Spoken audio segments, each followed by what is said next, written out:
ভবনের ভিতরে আমি দেখি আমার ফ্রেন্ড ২ ভাগ হয়ে পড়ে আছে। তারে যদি কেউ কিছু বলতো, তুমি এরকম শিখাতে যাও, তোমার তো ফোরে নাই, আমার ফোরছে, আমি বুঝতে পারি যে ফোরার জ্বালাটা দেখে।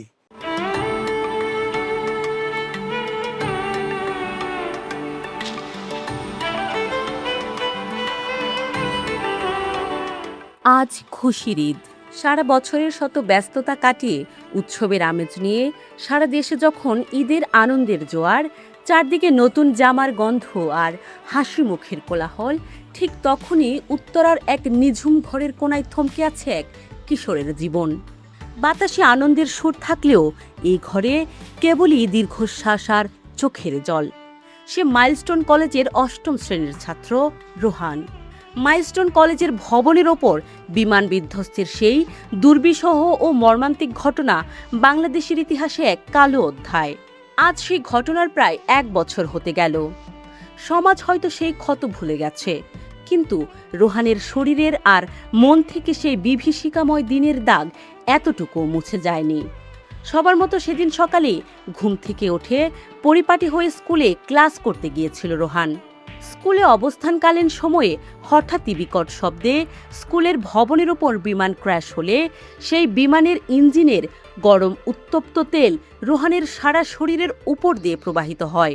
সেদিন আসলে আমি স্কুল যেতে চাইনি, আমার শরীর খারাপ ছিল এই জন্য। তারপর আমি গিয়েছি, ক্লাস শেষ হয়। ক্লাস শেষ হওয়ার পর আমাদেরকে ইংলিশ ডিটেনশন দিয়েছে, ইংলিশ SW করিনি এই জন্য। তারপর আমাদের আটকে রেখেছিল ফ্রম টিচার। তো আমরা অনেকজনই ছিলাম, ক্লাস 7, ক্লাস 6, ক্লাস 8।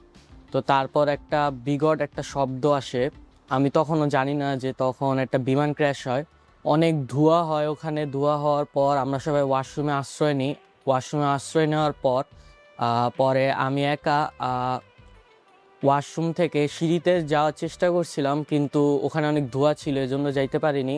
তারপর আবার ওয়াশরুমে এসেছি। ওয়াশরুমে এসে ওয়াশরুমের যে বেসিন ছিল ওইটার উপরে দাঁড়িয়ে শ্বাস নিচ্ছি, যে ওখানে একটা বাইরে একটা ছিল জানলার মতো। তো তারপর একটা স্যার আছে, সাইদ স্যার, উনি পকেট গেট ছিল একটা, উনি ওইটা ভাঙছে। ভাঙার পর আমরা ওখান থেকে বের হওয়ার পর আমি ওখান থেকে নামি 2 তলা থেকে। তারপর আমি ওখান থেকে গোলচত্বর যাই একা একা। তারপর ওখান থেকে একটা রিক্সা নিই। রিক্সা নেওয়ার পর আমি বাংলাদেশ মেডিকেল যাই। বাংলাদেশ মেডিকেল যাওয়ার পর আমি আমার মাকে কল দিই। মা তারপর ওখানে আসছে। তারপর আমাকে ওখান থেকে বার্ন ইউনিটে নিয়ে গেছে। তীব্র যন্ত্রণায় যখন দম বন্ধ হয়ে আসছিল, তখন চোখের সামনে 3 টুকরা লাশ ও ছিন্ন বিচ্ছিন্ন মাংসের খণ্ড দেখে রোহান ভেবেছিল জীবন নিয়ে সে যে এখনো বেঁচে আছে, এটি হয়তো অনেক বড় উপহার ছিল সেদিন। জি, অনেকে ক্লাস 6-এর একটা ছেলে মারা গেছে। তারপর আমার ক্লাসের 7 জন মারা গেছে, আমরা 3 জন বেঁচে আছে। তা আমার ফ্রেন্ডকে দেখি, আমার স্কুলে যে ঢুকে ভবনের ভিতরে আমি দেখি আমার ফ্রেন্ড 2 ভাগ হয়ে পড়ে আছে। ঈদের মাত্র 1 সপ্তাহ আগের কথা, যখন সমবয়সী বন্ধুরা ঈদের কেনাকাটায় ব্যস্ত, রোহান তখন লড়াই করছিল শেখ হাসিনা জাতীয় বার্ন ও প্লাস্টিক সার্জারি ইনস্টিটিউটের অপারেশন থিয়েটারে। মাত্র কয়েকদিন আগেই তার আরও একটি জটিল প্লাস্টিক সার্জারি শেষ হয়েছে। এখনও কাঁচা ক্ষতের যন্ত্রণা, ওষুধের কড়া গন্ধ আর তীব্র ব্যথায় ছটফট করছে এই ছোট্ট শরীরটি। চিকিৎসকেরা জানিয়েছেন এখানেই শেষ নয়।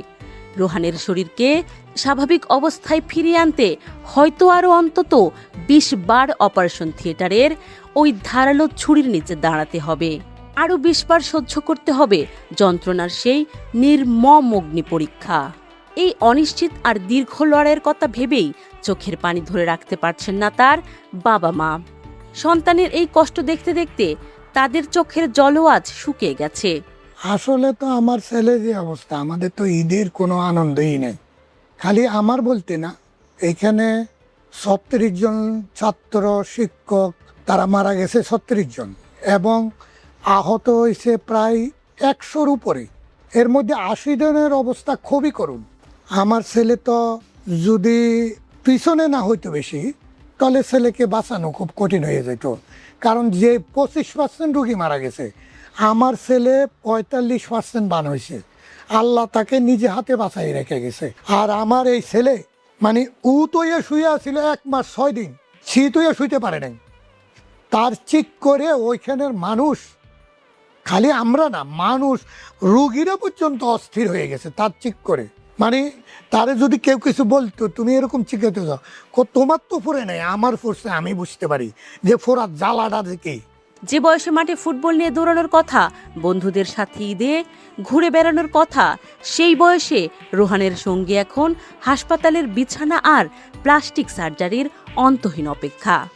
ঈদ আসে, ঈদ চলেও যায়, কিন্তু এই পরিবারের ক্যালেন্ডারে আনন্দের কোনো দিন আর ফিরে আসে না। 20 বার অপারেশনের বিপুল খরচ আর সন্তানের সুন্দর ভবিষ্যৎ, এই দুই অনিশ্চয়তার মাঝে দাঁড়িয়ে আছে রোহানের পরিবার। দুর্ঘটনা হয়তো কয়েক মিনিটের, কিন্তু তার খেসারত দিতে হয় বছরের পর বছর, কখনো বা সারা জীবন। মাইলস্টোন কলেজের শিক্ষার্থী রোহানের এই নিরামিষ আর বিষাদময় ঈদ আমাদের মনে করিয়ে দেয়, কিছু ক্ষত কখনো শুকায় না।